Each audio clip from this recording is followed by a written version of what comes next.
सत साहिब सतगुरुदेव की जय। बंदी छोड़ कबीर साहिब जी की जय। बंदी छोड़ गरीबदास जी महाराज जी की जय। स्वामी राम देवानंद जी गुरु महाराज जी की जय हो।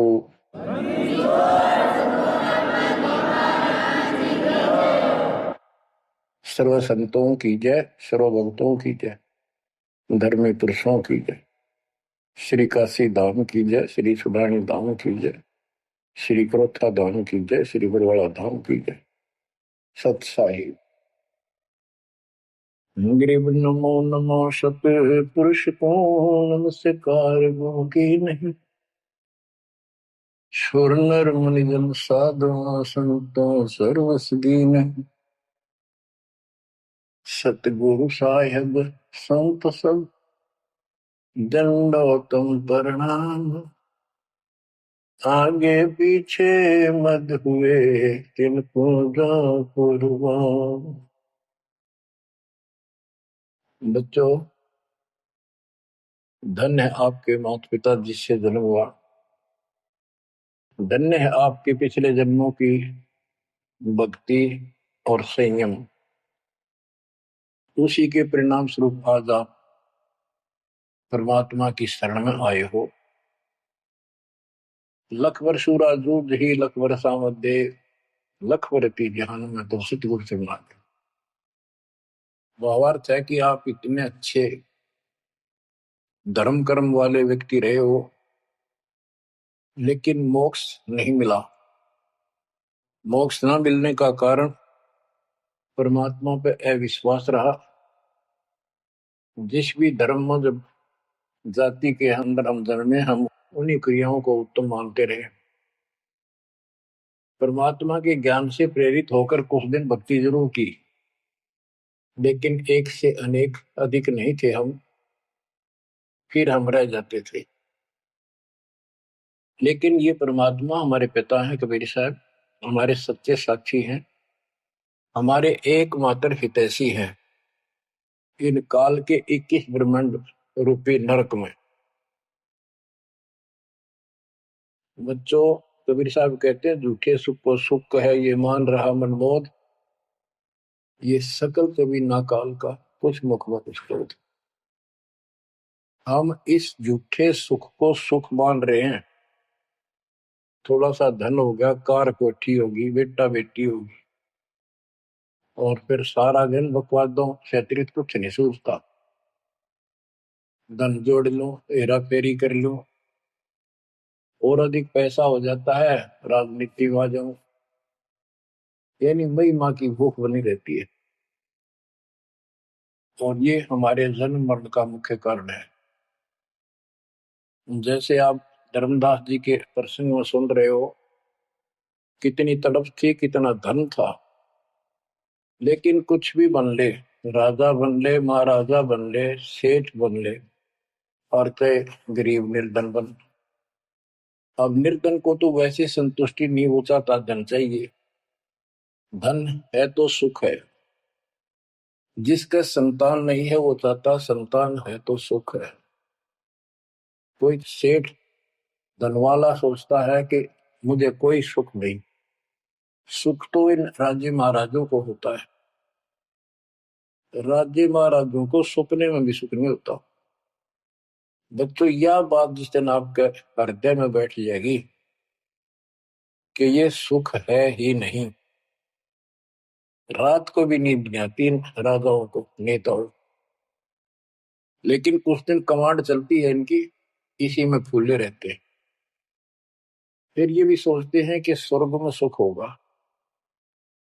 स्वर्ग के राजा इंद्र, वो भी महादुखी, 24 घंटे टेंशन रहती है, कोई तप करता है और तेरे राज न छीन ना ले।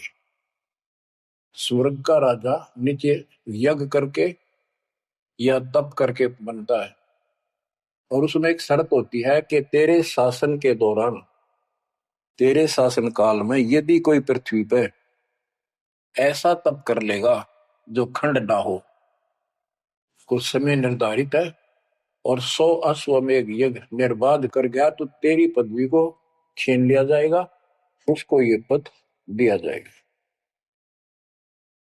तो बच्चों, उस राज को बनाए रखने के लिए इंद्र कभी हद भी पार कर देता है, अति कर देता है, इज्जत बेइज्जती का सवाल भी नहीं रहता। एक प्रसंग आता है, मार्कंडे गोसाई तपस्या कर रहे थे बंगाल की खाड़ी में। इंद्र को पता चला कि एक साधक मार्कंडे बहुत जबरदस्त तप कर रहा है और कुछ दिनों में उसका तप संपूर्ण होने वाला है और तेरी गद्दी जाएगी। उसने अपने देवता गुप्त रूप में गुप्तचर छोड़े होते हैं। इंद्र ने अपनी पत्नी भेजी उसका धर्म खंड करने के लिए। कति अंत हो जाता है आदमी जब अपनी पत्नी को परपुरुष के पास भेजता है, यह कति गिरावट की अंत आ जाता है। इतना जलील होना पड़ता है इस राज्य को बनाए रखने में, और वो भी हार जाती है। फिर इंद्र जाता है। ये लंबी कथा है, फिर कभी बताएंगे। मार्कंडे ऋषि इंद्र की पदवी को टारगेट करके तप नहीं कर रहा था। ये ऋषि क्या करते रहते हैं, ओम नाम का जाप करते हैं और तप करते हैं। तब तो इन्होंने ब्रह्मा जी से लिया। ब्रह्मा जी कमल के फूल पर बैठे थे। जब वो होश में आए, कमल जल पे होता कमल का फूल, सब जगह जल ही जल था। आकाशवाणी हुई कि तप करो। यह आकाशवाणी उसने भगवान की मानी। 1000 वर्ष तप किया। फिर आकाशवाणी हुई सृष्टि रचो, यानी जीव उत्पत्ति करो। तो कहने का भाव ये है बच्चों, फिर बाद में इनको वेद मिले, ब्रह्मा ने वेद पढ़े। ये सारे ब्राह्मण ब्रह्मा की संतान है। इनका सबका गुरु ब्रह्मा जी है। ब्रह्मा जी ने इनको बताया ओम नाम का जाप वेद में लिखा है। बच्चों, ब्रह्मा जी ने वेदों को पढ़ा। उसमें यजुर्वेद अध्याय 40 मंत्र 15 में ओम नाम है। चारों वेदों में कहीं और दूसरा नाम नहीं, ना दोबारा ओम नाम का जिक्र है। तो इन्होंने ओम नाम तो वेदों से ले लिया और तब आकाशवाणी मान ली भगवान की ब्रह्मा जी ने। तो ऋषियों ने उसी आधार पर साधना की। मार्कंडे भी वही डलेड हो रहा था। उसको इतना जरूर पता था कि इंद्र का राज एक अन्य गानी ओम के जाप से ब्रह्मलोक प्राप्ति होती है। तो वो ओम नाम का जाप करता था, उधर से वो तप भी करता था। ओम नाम के जाप से ब्रह्म लोक प्राप्त होता है। गीता अध्याय 8 श्लोक 13 में गीता बोलने वाला प्रभु कहता है, ओम इति एक अक्षरम ब्रह्म विवहारं माम अनुस्मरण ये पर्याति पदम देहम स याति परमाम गतिम। मुझ ब्रह्म का केवल एक ओम नाम है, जो इसका अंतिम सांस तक भक्ति करते हुए शरीर छोड़ के जाता है, वो ओम नाम से मिलने वाली परम गति यानी ब्रह्मलोक को प्राप्त होता है। ब्रह्मलोक प्राप्त होता है, ये कहां प्रमाण है? श्री देवी महापुराण। श्री देवी जी दुर्गा जी राजा हिमालय को बताती है। राजा हिमालय कहता है जी मुझे मोक्ष मार्ग बताओ। वो देवी का परम भगत था। देवी ने राजा हिमालय को बताया कि ओम नाम का जाप कर इससे ब्रह्म की प्राप्ति होगी। दिव्य आकाश रूपी ब्रह्म लोक में रहता है। इति सिद्धम, ओम नाम के जाप से ब्रह्म लोक प्राप्ति है। गीता अध्याय 8 श्लोक 16 में लिखा है कि ब्रह्म लोक में गए साधक भी पुनरावृत्ति के अंदर है, दोबारा जन्म मृत्यु में आते हैं। अब जो भी जो साधना कर रहा है उसको कति उत्तम मान के कर रहा है, ना तो करे को नहीं, इच्छा ही नहीं बना उसकी। बताओ, इनको ये नहीं बता तुम कर के रहे हो, इसका प्रतिफल क्या हो। एक कथा सुनाऊं, छोटा सा चुटकुला, सच्चाई है, चुटकुला नहीं, उदाहरण। दास के पास एक बहन अपनी दूसरी बहन को लेके आई। उसका पति शराब पिया करता और रोज पीटे, झगड़ा रखे। तो जो लेके आई थी उसका पति भी इतना नालायक था, परमात्मा ने दया करी, वो सुधर गया और तगड़ी भक्ति करने लग गया, खूब सुधर गया। चर्चा होगी गांव में। तो वो बहन बोली जी मैं तो अपनी बहन को देख के आई हूँ, इसके तो सारे सुख हो गए। मैं बेटी आपके भी होंगे, आपको ये हमारी मर्यादा का पालन करना पड़ेगा। वह बोली जी मैं ये व्रत ना छोड़ू, 16 शुक्रवार के व्रत करती हूँ। 16 शुक्रवार के व्रत करने हैं, वे तो 5-6 हुए हैं मेरे। मैं बोला बड़ा नाम लेना बेटी, वो सब त्यागने पड़ेंगे। ये व्रत रखती किस उद्देश्य से है, क्या लाभ होगा आपको। फिर तो वो बहन बोली जी बताई थी किसी ने, अब तेरा पति शराब छोड़ देगा। मैं बोला पहले 16 शुक्रवार व्रत के प्रतिफल बताऊं के उसे, इसका लाभ क्या है। ये आन उपासना ये डले ढोने वाले क्या बताते हैं कि एक बहन का पति प्रदेश में गया था और वो 2-3-4 साल तक आया नहीं।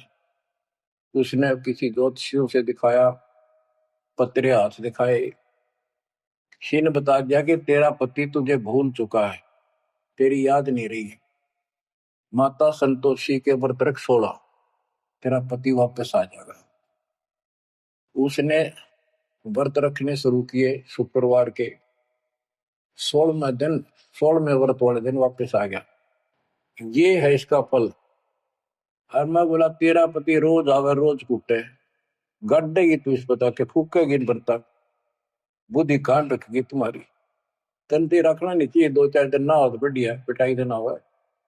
कहने का भाव यह बच्चों, इन गुरुआ गांव बिगाड़े संतो गुरुआ गांव बिगाड़े, ऐसे कर्म जीव का लागिए ईव जड़े नहीं जाड़े। तो मार्कंडे ऋषि इंद्र से कहता है, इंद्र तू इंद्र की पदवी छोड़ दे, अगले जन्म में गधा बनेगा।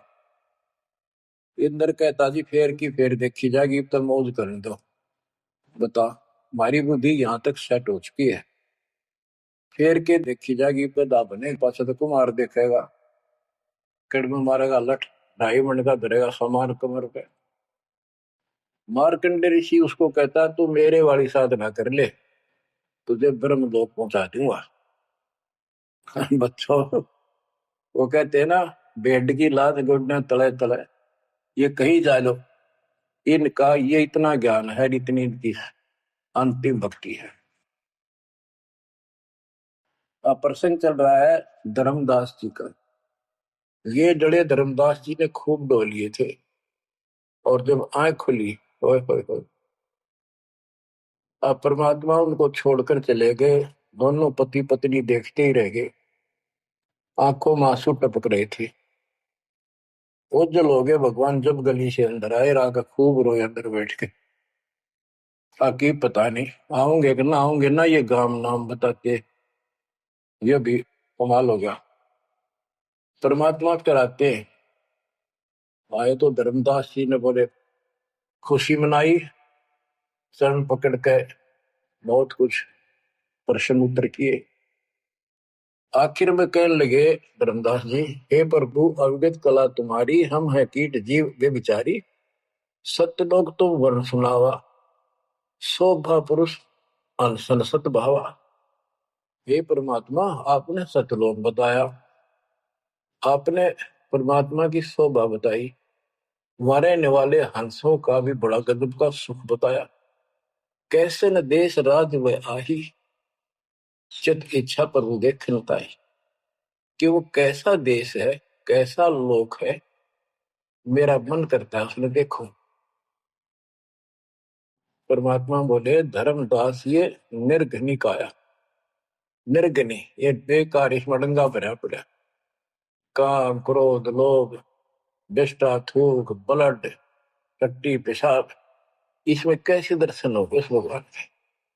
मैं जो बताता हूं तू ऐसे भक्ति शुरू कर दे, और जब शरीर छोड़ के जाएगा तो आपको परमात्मा के दर्शन हो जाएंगे। वहां सतलोक भी देखिए, वहां सारे अपने बहन भाइयों में खुशी करे ना। धर्मदास निर्गनिकाया, ये तन पुरुष दरस के में पाया, इस तन में भगवान कैसे दिखेगा। तन ठीक का जब पूरा हो भाई, सतलोक तो देखो जाए। जब ये तेरा शरीर का समय पूरा हो जाएगा जीवन, फिर इसको छोड़ के सतलोक देख ली जाके। धर्मदास के चरण होरा, हे प्रभु दर्शा मिटाहो मोरा। सर में टेक प्रभु विनय होही, पुरुष दर्श बिन कल नहीं मोही। दोनों चरण पकड़ के धर्मदास ने बोला, ये भगवान एक में दिखाई दे, मेरी यह भगवान के दर्शन की प्यास मिटा दो। उसके दर्शन बिना मुझे एक पल भी चैन नहीं होगी। परमात्मा बोले, भाई मैं ही हूं प्रभु, सारी सृष्टि का मालिक मैं हूं, मैं आपका गुरु हूं। दीक्षा दी धर्मदास जी को मेरे, मैं आपका गुरु हूं, मैं आपका भगवान हूं, मैं सत्पुरुष हूं और मेरा ही नाम कबीर है। लेकिन उसके आवाज समझ में नहीं आई और बार बार यही कहने लगा, भगवान के दर्शन करा दे, भगवान के दर्शन करा दो, जब मेरी आत्मा मानेगी। बच्चों विचार करो, पहले हम किसी की भी भक्ति शुरू कर दी, राम की, कृष्ण की, शंकर भगवान की, विष्णु भगवान की, किसी की भी, और सब स्वर्ग बताया करते। कदे इस मन भाई का अगला स्वर्ग दिखाओ, हमने जब मानूंगा। पर जब ठीक ठिकाना आता है, ये मन अड़ियल घोड़े की तरह अड़का खड़ा हो जाता है। तीसरे केवल बकवाद करवानी, अच्छे राह पर लगते समय सौ बाधा पैदा करता है। ये मन अड़ रहा था। गुप्त भय पर वो अविगत ताता, धर्मदास मुख आवन बाता। जब इतनी जिद करी, परमात्मा अंतर ध्यान हो गया और धर्मदास वो खोले रह गया, ना हाँ करे ना बोले, या के बड़ी क्या कहने लगा, मैं मति हीन कोमती मोहि लागा, मोहि समकोल है जग में बागा, मैं मूर्ख प्रतीत न कीना, अस साहिब के मैं नहीं चीने। अब कौन विधि दर्शन पाऊं, दर्शन बिना मैं प्राण गवाऊं। चरणों दक बिन करुण अग्रासा, तदों शरीर कह धर्मदासा। अब क्या कहता है, मैं बड़ा निकम्मा, मैं दुष्ट आत्मा, मतिहीन, कितना मुंह ला लिया भगवान ने मेरे को, और देख मैं कितनी इज्जत कर गया, मेरे जैसा निर्भाग धरती पर नहीं। मैं मूर्ख, मैंने भगवान पर विश्वास नहीं किया, फिर वो बुरी तरह। इस मन की यह गंदी आदत है। अब कौन विधि दर्शन पाऊं, दर्शन बिना मैं प्राण गवाऊं। चरणों तक बिन करो न ग्रासा, जब लगूं के चरण धोकर नहीं पी लूंगा मैं, अन्न नहीं खाऊं। तजो शरीर कह धर्मदास, नहीं तो मरूंगा। दिवस सात लग अन्न न खावा, भजन अखंड नाम लोला। जो नाम दिया था उसमें डट के भक्ति करता रहा, ना कुछ खाया ना पिया। सातवें दिन पर वो प्रगट दिखाए, धर्मदास पद गए उपलाए। सातवें दिन परमात्मा आए, धर्मदास ने पैर तरफते हुए पड़े पड़े ने पैर पकड़ लिए। दृढ़ श्वासा निपट अधीरा, पड़े चरणन में अक्षीण शरीरा। शरीर बहुत कमजोर हो गया था, धरती में पड़े पड़े न सरक के वाले के चरण पकड़ लिए। कर गए साहिब तही उठावा, शीश हाथ दे अंक मिला। परमात्मा ने उसके अपने हाथ का सहारा देकर उसको खड़ा किया और फिर अपने सीने से लगाया। धर्मदास चरणोदक लीना, चरण पखार आचमन कीना। धर्मदास ने फिर उठ के जल लाया, परमात्मा के चरण धोकर पिए। परमात्मा बोले, हे धर्मदास, प्रसाद कुछ पाओ, कुछ खा लो। कर प्रसाद तो मुंह पे आओ, मेरे पास आओ फिर तो, और फिर मैं तुझे सारा ज्ञान बताऊंगा। तो धर्मदास ने जल्दी जल्दी कुछ खाया। उसका ये टेंशन थी कि चले ना जा। थोड़ा बहुत खाया, पानी पी के पटदे से आगे बैठ गया। धर्मदास का शरनाई, सुन प्रभु अगर अपार, 7 दिवस कहाँ रहे, कौन देश पगडार। तो परमात्मा से पूछने लगा है, भगवान आप कहाँ रहे, कैसे कैसे रहे, कहाँ गए। फिर उसी बात पर आकर गया, हे प्रभु चिंता गण करो मोरा, पुरुष दर्श देव करुण हो रहा। मैं हाथ जोड़ू, आपके निहोरे निकालूं, मुझे भगवान के दर्शन दिखा दे। परमात्मा कहते, धर्मदास ये हट का कर हो, मानो शब्द शीश पर धर हो। मैं तो कहूँ वो मान ले तू, हमरे गहे पुरुष पे जय है, बिना गहे वो हजार न पे। अब मेरे नाम को तो ठीक से जप, मैं मिल गया गुरु के बिना उस भगवान की प्राप्ति नहीं हो सकती। हमसो पुरुष ऐसा आही, जल तरंग जल अंतर नाही। कि भगवान मेरे में इतना अंतर समझ ले, तो इतना भी अंतर नहीं है। जैसे समुद्र से लहरें उठती है, लहर और जल अलग नहीं होता। बच्चों, धर्मदास जी को खूब समझाने की चेष्टा की कि हमरी सूरत गहो चितलाई, तभी पुरुष पथ दर्शन पाई। मेरे को भगवान रूप समझो, तब मालिक की प्राप्ति होगी। से हृदय प्रतीत असाने, गुरु और पुरुष भिन्न नहीं जाने। गुरु और परमात्मा को अलग नहीं समझा, तो शिष्य में ऐसी श्रद्धा होनी चाहिए। जब लो चित असरीति ने आवे, जब लग ऐसा भाव नहीं होगा, तब लग जीव लोक नहीं सतावे। धर्मदास चित बहु सकाने, चल टेक वो विनती ठाने। सारा कुछ कह लिया भगवान ने, पर उसने अपनी बात को ऊपर रखा। परमात्मा भी चाहते थे कि मैं एक अपना आई विटनेस तैयार करूं। हे प्रभु, सत कहो तो पाही, तुम ते कुछ तुझता ही नहीं। मोरे तुम पुरुष हो स्वामी, यम ते छुड़ाओ अंतर्यामी। हो प्रभु, वर्णव लोक की शोभा, ताते आदि मोर मन लोभा। आपने इतना सुंदर लोग बताया, वहां के इतने सुख बताए, तो इसलिए मैं देखना चाहता हूं। तब लीला बहुत हम देखा, आपके चमत्कार मैंने बहुत देख ली। पुरुष दर्श बिन रह ये रेखा, भगवान के दर्शन नहीं कर लूंगा, इतना मेरे मन का दोष निकले नहीं। जो किंकर पर हो दयाला, तो छिन में होएगा पुरसाला। कि मेरे दिल का कांटा जब निकलेगा, जब आप यह दया कर दोगे। तब परमात्मा ने कहा, धर्मदास ठीक है, चलो। बच्चों, उस समय परमात्मा कबीर जी और धर्मदास अकेले, उसके एक बगीची सी थी, उसमें थे। दोनों ही जने थे। धर्मदास जी की आत्मा को लेके परमात्मा ऊपर चले गए। पीछे से लोगों ने देखा, घर वालों ने जाके देखा, धर्मदास आया नहीं, क्या हो गया। वो बेहोश पड़ा, जैसे कोमा में होता है, मरा नहीं। 3 दिन तक ऐसा रहा। मालिक को ऊपर लेके गया। धर्मनी जो ऐसो चितके ना, तन तद चल लोक प्रवीणा। छोड़ इस शरीर को, चल मेरे साथ। राखो तन गौर ले हंसा, ता पहुंचे जा काल ही संसा। क्षण एक में पहुंचे जाई, अवगत लीला लखे को पाए। शोभा लोक देख सुख माना, उदित असंख्य शशि और भाना। इतना प्रकाश उस लोक का, जैसे असंख्य सूर्य और चांद उदय हो गए हो। परमात्मा कबीर जी जिंदा बाबा के रूप में थे। जब सतलोक में पहुंचे, और जब उस परमात्मा के महल के सामने सतलोक में संतरी खड़ा था, परमात्मा बोले, भाइयों, मृतलोक से एक हंस आए हैं, धर्मदास इनका नाम है, और इनको वह परमात्मा के दर्शन कराओ सतपुरुष के। द्वारपाल ने एक और भगत को बुलाया और कहा, इनको सतपुरुष के दर्शन करा के लाओ, महल में ले जाओ, दरबार में।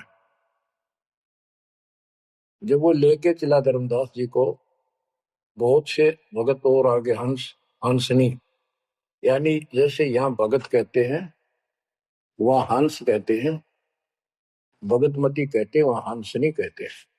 हंस का अर्थ है, हंस एक पक्षी है जो बुगले जैसा होता है, कति सेम टू सेम।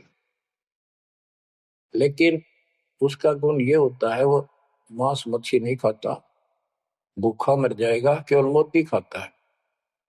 अर्थात संत भगत वो होता है जो सब बकवाद छोड़ दे, केवल राम नाम के मोती सेवा सुना जानकर है, उनको हंस कहते हैं। तो काफी हंस इकट्ठे होकर आगे भगत और हंसनी भगतमती। बच्चों, जैसे दास बताता रहता है जो बच्चे स्कूल में सुख लेना चाहते हैं और वहां बकवादों में लगे रहते हैं वो सदा दुखी होते हैं। अपनी पढ़ाई पूरी करके बढ़िया नौकरी मिल जाए फिर नाचो गाओ, वहां सुख लो सारा। नाचने गाने का मतलब यहाँ पृथ्वी लोक पर तो रहना नहीं। भाव ये है कि जब आप सतलोक चले जाओ तो वहां मौज करियो सारी है। यहाँ काहे का नाचना और कित का गाना, एक पलक में पता नहीं क्या हो जाए। तो जैसे सतलोक में दूसरे धर्म वाले कई कहते हैं तो सतलोक की महिमा बताते हैं कि सतलोक में प्रकाश ही प्रकाश है, वहां और कुछ है ही नहीं। वो आत्मा उसमें ऐसे मिल जाती है जैसे बूंद समुद्र में। ये पूरा राधा स्वामी पंथ, सच्चा सौदा वाले सरसाले, देव गुरुदेव वाले और भी सब इस यह रटला रहे, वहां कुछ नहीं है। और आंखों देखा धर्मदास क्या बताता है, वाणी पढ़ता हूँ, ये वैसे लिखी हुई है पुराने समय की, शुद्ध नहीं है इतनी, लेकिन अर्थ गजब का है इसका। कहते हैं जित देखा जगमग झलका ही, देखत हर्षित भय ही है भाई। धर्मदास ने जहां देखा इतनी सुंदरता प्रकाश में गजब का नूर चमक, देख देख खुश हो रहा है। द्वारपाल हंस जो रहिया, ताम एक हंस से कहिया, ए हंस तुम जाओ लेवाई, पुरुष दर्श दे आनो भाई। इसको धर्मदास को ले जाओ, परमात्मा के दर्शन करा के वापस यहीं ले आना। चले लिवाए पुरुष पे जहां, अचानक हंस वो आए तब ही, वहां बहुत से अचानक और हंस आगे वक्त। करत कोलाहल मंगल चारा, शोभा अद्भुत अंग अपारा। ओहो, उनके जो वहां पर भगत आए और भगतनी आई, इतने गजब के सुंदर शरीर देखते ही बने। उनके गले में रत्नों की माला और जगमग दे, बहुत गजब का, बहुत सुंदर कपड़े पहन रखे, अमर चीर शोभा धर्माए। अनसन भाल शोभा के वर्णो, धर्मदास कहता है कि उन हंसों के माथे की शोभा क्या बताऊं, बहुत गजब की। रवि करतारों षोडश चंद्र भाल छिवि लहू, यानी 16 चंद्रमा का प्रकाश हो उनके माथे की, इतनी चमक थी, इतना नूर था। हंस कांति प्रतिरोम प्रकाशा, हीरा मणि उदित रोमासा। उनके शरीर की इतनी गजब की शोभा थी, प्रत्येक की रोम रोम की जैसे हीरा मोती चमक रहे हो। उनके शरीर का प्रकाश षोडश रवि, अनशन छवि मोहा, देह प्राण शुभ अमृत शोभा। उनके शरीर की शोभा 16 सूर्यों के प्रकाश जितनी थी। अब वहां भगवान के दरबार में पहुंच जाते हैं वो लेकर के, सिंहासन से भी देखत मनमोहा। ओहो, सुरती हंस अग्रानी अगाने, सत्य पुरुष सकल देखत अरसाने। वहां लेकर गए नाचते गाते हुए, जब उसने भगवान को देखा, धर्मदास जी ने तरह गजब का प्रकाश, एक रोम शरीर के बाल की चमक, करोड़ सूर्य करोड़ चांद मिला दे। एक रोम रवि शशि कोटि सा, एक रोम की शोभा करोड़ सूर्य और चंद्रमा जैसी। पुरुष प्रकाश सतलोक अंजोरा, ताने पहुंचे निरंजन चोरा। कि उस सतलोक का इतना सुंदर प्रकाश है, वह ऐसी व्यवस्था है कि वहां ये काल निरंजन ये चोर नहीं जा सकता, यानी इसका वहां भय नहीं है। अब सुनो, 4-5 पंक्तियों में कमाल कर दिया। पुरुष कबीर देखा एक भाई, धर्मदास पुन रहे लज्जाई। वहां पर परमात्मा तो सतलोक का मालिक, असंग ब्रह्मांड के तकत पर सिंहासन पर विराजमान था, वो वही सूरत थी उनके साथ धरती से नीचे से आया था। ओहो, देखो ये तो लिखा कबीर सागर में, ये वो सुना रहा हूं। और वास्तविकता आपको बताई कि परमात्मा स्वयं उसको साथ लेकर गए और वो चौर करने लगे उसके ऊपर। हमने इसका रस निकालना, सारा रस निकालना है। कबीर सागर का बहुत अड़ंगा कर रखा है इन्होंने, फिर भी हमने निष्कर्ष देखना है जब धर्मदास जी ने देखा कि ये कबीर इनका सेवक है और ये है भगवान, उसमें रूप दो थे।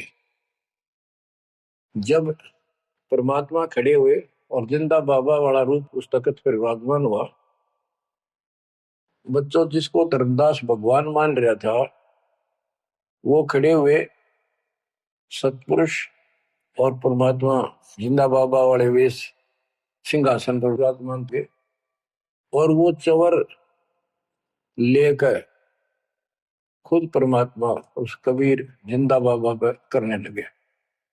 धर्मदास का आश्चर्य का ठिकाना नहीं कि अभी भगवान यो है कि ये है। इतने में वो जिंदा बाबा में समा गए जिसको वो सतपुरुष दिखाई दे रहे थे, और वो शोभा जो कि तू जिंदा बाबा वाले शरीर की होगी। आप कहते पुरुष कबीर देखा एक भाई, धर्मदास बहुत ही लज्जाई, वहां मुझे प्रतीत नहीं आई, हे परमात्मा कैसी कुमुख हिम्मत छाई। धर्मदास कहता हुआ मुझे विश्वास नहीं हुआ, ये महाराज कह रहे थे भगवान मैं परमात्मा हूँ, मैं सारी सृष्टि का रचने वाला हूँ, मेरा नाम कबीर है, असंग ब्रह्मांड का स्वामी हूँ। अब धर्मदास जी कहते हैं भगवान कबीर पुरुष एक यहाँ छिपाए, सत पुरुष जगदास का है, धाये चरण गो अति सकुचाई, हे प्रभु हम परिचय तब पाई। हे परमात्मा अब आपको मैंने पहचान लिया, ये शोभा कस वहां छिपाओ और कस ने जग में प्रकट दिखावा। आपने ये शोभा वहां क्यों छुपा रखी है, वहां क्यों नहीं दिखाते इस लीला को, ये अपनी असलियत को, आपके वास्तविक शरीर की शोभा को। परमात्मा बोले धर्मनी जो वही छवि जग जाऊं तो ही विकल निरंजन राव, यदि मैं इस शोभा युक्त नीचे जाऊं तो काल निरंजन पागल हो जाए।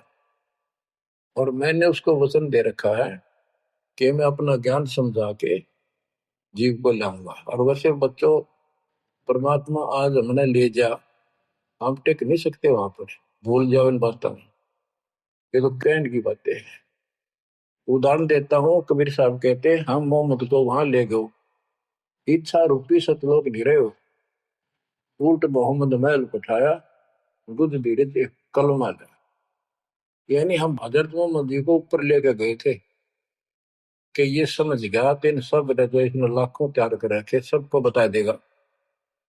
लेकिन नीचे प्रभुता घनी होगी थी, संगत उबत खूब होगी थी इसकी, और उसके ऊपर प्रभुता पाके भूल गया भगवान को, नहीं इच्छा हुई तो वापस छोड़ दी। उस दिन पाछे आप भी मर गया और वहां प्रभुता भी रहेगी। काल का इतना अजब गजब जाल है बच्चों।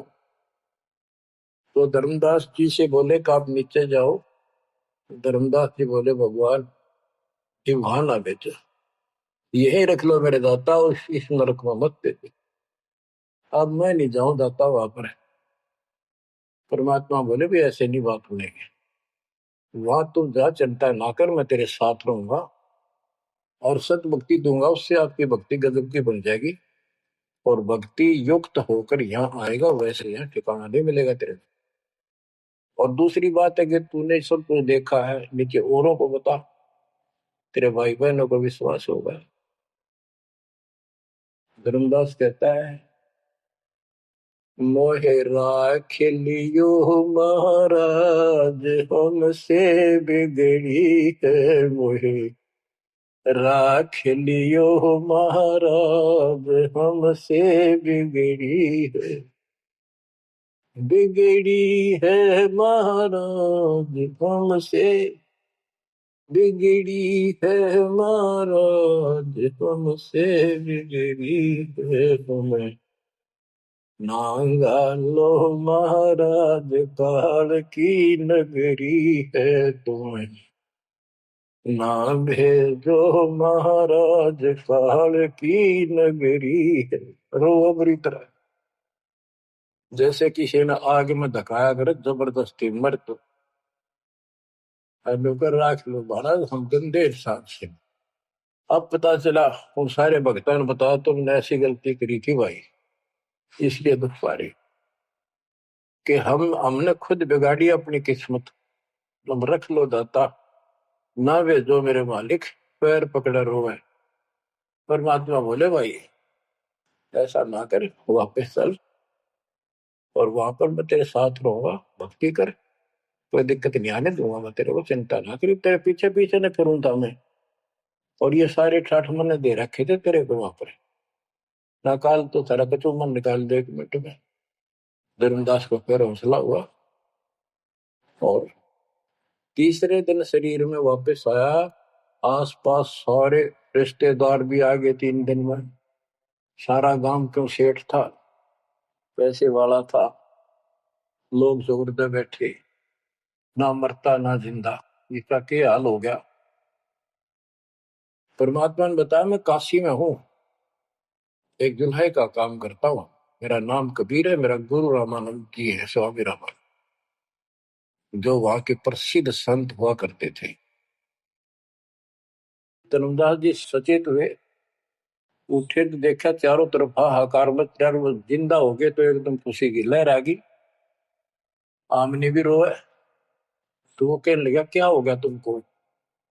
तो बोले आप तो मर गए थे, ना मरो थे ना जियो थे, अचेत पड़े थे, बेहोश थे, हमको टेंशन हो गई थी कि मरेंगे। तब तो उसको विश्वास हुआ, नहीं तो सपना मानना वो, ये मन इतना दुष्ट है, इतना उल्टा चल रहा है, जब ठीक ठिकाने की तरफ चलता है जीव, परमात्मा कसर नहीं छोड़ते, ये उसका बाप है। तो तब धर्मदास को विश्वास हुआ, रे तेरे की सचमुच मैं तो सचखंड गया, सतलोक गया था। फिर उनको बताने लग गया सारी, मैं वहां गया था, सतंदा बाबा भगवान है, खुद है, सारी सृष्टि के रचने वाले हैं, ब्रह्मा विष्णु महेश, तब के सामने कुछ भी नहीं है। वो रिश्तेदार आए थे तो चले गए, पागल हो गया, बांटन दे, जिंदा हो गया शुक्र है। लेकिन जिसका लागे वो तंग। धर्मदास काशी पहुंचे और देखे दुल्हे के रूप में बैठे, वो सूरत क्यों की त्यों चरणों में पड़ गए। आसपास के कॉलोनी के लोग आगे बुलाए, बताओ पूछे कौन है, ये सेठ है, ऐसे ऐसे कांधोगढ़ का प्रसिद्ध सेठ है। और सब नौके देख किसी पागल हो रहे लोग, इस नीरू के पुत्र को भगवान मानते हैं, इनकी अकल पर पत्थर पड़ी। यानी जुलाहे भी ये बात बोल रहे, जो देखा वो यही कहे। धर्मदास जी ने चरण पकड़ कर छोड़े नहीं, परमात्मा गलती बहुत होगी, हे दयालु माफ करो। जब परमेश्वर ने उसको कहा बच्चा तेरा दोष नहीं, इस काल में सबकी बुद्धि फेर रखी, और जो भी ये सारा संसार आपको दिखाई देता है ये कुछ भी नहीं है। 1 सेकंड में मृत्यु हो जाती है इंसान की, और फिर कुत्ते गधे बनाकर छोड़ देता है। इसने तो सच्ची भक्ति करने नहीं देनी, या सच्ची भक्ति या जैसी भी आस्था मैं ही जीवों की बनाए रखे हुए हूँ। उस टाइम तो धर्मदास जी सारी मान्य था, वो बात ही नहीं रही। अब परमात्मा बोले धर्मदास आप अपने घर जाओ, और बच्चा मैं वही आऊंगा तुम्हारे पास। धर्मदास बोला जी आइयो, मेरा बेटे ने भी समझाइयो, और आमनी ने भी सतनाम दिया, बेटा भाई मैं आऊंगा पक्का। धर्मदास से ले गए परमात्मा वहां, आमनी को उपनाम दिया। और धर्मदास जी बोले जी मेरा एक पुत्र है नारायण दास, उसको भी समझाओ। धर्मदास जी ने नारायण दास बुलाया, क्या जा भाई, गुरु जी आई, भगवान आ रही है। बैठ गया, परमात्मा ने जो ज्ञान सुनाया उठ के चल पड़ा। फिर बुलाए तभी नहीं आया, अगली बार भगवान ने खूब कह लिया बुला लिया भाई तेरे बेटे ने नाम दे दूंगा। धर्मदास गया, बेटा आजा, नारायण दास कल्याण हो जाएगा, काल के जाल में फंस गई। वो कहता पिताजी आपकी मति मारेगी, इस जुलाए ने आपको बुद्धि भ्रष्ट कर दिया, देवताओं को छोटा बताता है ये देवताओं की निंदा करता है, मैं न इसके दर्शन भी करूं। धर्मदास ने खूब कह लिया पर लड़का मानना नहीं। धर्मदास जी रोने लग गया महाराज के चरणों में। दाता एक तो पुत्र मेरा हरियो काल के मुंह में जाकर दया करो दाता, इसको शरण में ले लो दाता। हे भगवान, मैं बहुत दुखी हूं। परमात्मा बोले बेटा मैं समझाऊं तू समझावे और इसकी माँ समझावे, कि तुम्हारे से ज्यादा इसका हमदर्द कौन हो सकता है। जब ये आपकी नहीं मानता तो भाई इसको छोड़ दो। ये महाराज ने के छेड़ा जाता है, ये महाराज समझाओ इसने। परमात्मा बोले भाई यू काल का दूत भेज रखा तेरे घर पे, कभी चौगर ते तो बांध रखा तू, क्या बात मान ले मेरी। अब काल का दूत का धर्मदास का दुख हुआ इस बात का। आए इकलौते पुत्र ने गुरु जी काल का दूत क्यों बतावे है। परमात्मा बोले कि तेरा बेटा कहां पर है, उसको एक बार ले आया यहाँ पर। धर्मदास बोले बेटा चल, तो कुछ ना सुनिए, बैठ जाओ बस। वो आ गया। परमात्मा ने उसकी तरफ ऐसे आशीर्वाद वाला हाथ किया और धर्मदास से बोला देख ये है तेरे बेटे की बॉडी के अंदर, इस शरीर के अंदर यू काल बैठा। उसका शकल देखी उसने छोरे के अंदर से, वो वास्तविकता थी उसको काल के दूत की। ओछा माता, लंबे दूत, विकराल शरीर। परमात्मा बोले यू बैठा इसके अंदर, यू काल का दूत है, ये कभी भी नाम नहीं लेगा ना तेरे साथ चलेगा। जब धर्मदास बोला नारायण दास है, जा बेटा जा, जा कर ले काम कर ले काम। चरणों में पट गया, भगवान मेरा तो बीज नष्ट हो गया, हे भगवान मेरा तो वंश ऊपर चलेगा, बताइए काल पैदा हो गया मेरा तो। परमात्मा बोले वंश में के चाटेगा, तू पीछा छुटवा ले यहाँ से बेटा, क्या करेगा इस वंश का। ये तो काल खाई खुराक का पहन पोशाक का यम का बकरा पड़ता है, लेकिन हमारा तो रंग चढ़ रहा है। लोग के कहेंगे, फलाना के कहेगा, संतान ना हुई तेरी संपत्ति का कैसे होगा। कई बीमारी बांट रखी है, कई रोग ला रखे काल। परमात्मा बोले ठीक है, तेरे को मैं अपना बच्चा अपना हंस भेजूंगा, और आज से 1 साल के बाद तेरे घर में पुत्र उत्पन्न होगा, उसका नाम चूड़ामणि रखना। उस समय बताते हैं धर्मदास की उम्र 80 साल की हो चुकी थी और आमनी देव भी वर दौलिए थे। ये धर्मदास के आप विश्वास हो, ये मालिक हे परमात्मा इस उम्र में कैसे बच्चे होंगे हमारे, हम तो कति व्यर्थ हो चुके हैं। तब दाता ने कहा देख उधर देख तेरे आंगन में एक छोटा सा बच्चा ऊपर से आया, आंगन में हाथ पैर मारे नो, एक पत्ते के ऊपर लेट गया आकर साथा है वो पत्ता से, ये तेरे घर में 1 साल के बाद आ लेगा।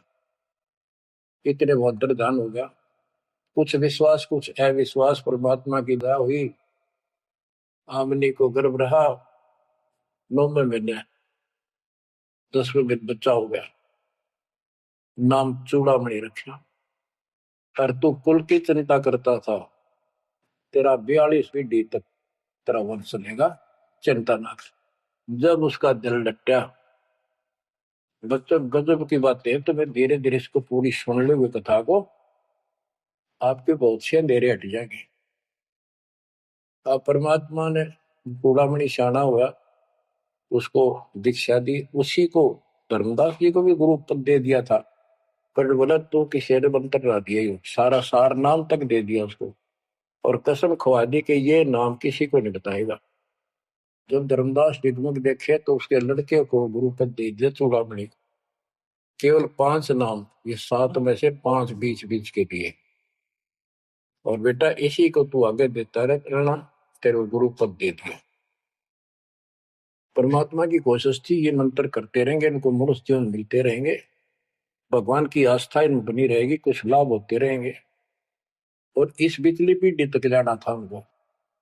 लेकिन धर्मदास को बता दिया था कि काल मेरे नाम से 12 पंथ चलाएगा, जो सारे गलत साधना करवाएगा, और तेरे वंशज तेरे परिवार वाले 6ठी पीढ़ी में जाके ये असली नाम भी छोड़ देंगे। एक टकसारी पंथ होगा, उसकी साधना शुरू कर देंगे, जो एक आने की नहीं होगी। जो ये सारे धर्मदास वाले दामा खेड़ा वाली गद्दी में वो टकसारी वाले की साधना चल रही है। वो 5 नाम भी गए। फिर धर्मदास रोने लग गया, हे मालिक इनका उद्धार कैसे होगा। और माता बोले मैंने कुल दिया तेरा 42 वंश तेरे, उद्धार उसका होगा जो मैं भेजूंगा एक संत भगत अपना दास, उससे तेरे पीढ़ी वाले नाम लेंगे या सारा संसार लेगा, सबकी मुक्ति हो जाएगी। बच्चों, परमात्मा की असीम रजा है, आप ये सत्यनारायण कथा सुन रहे हो और सुनते रहो। मुश्किल से ये अमर कथा मिली है सुनने को। मालिक आपको मोक्ष दे, सदा सुखी रखे। सत साई।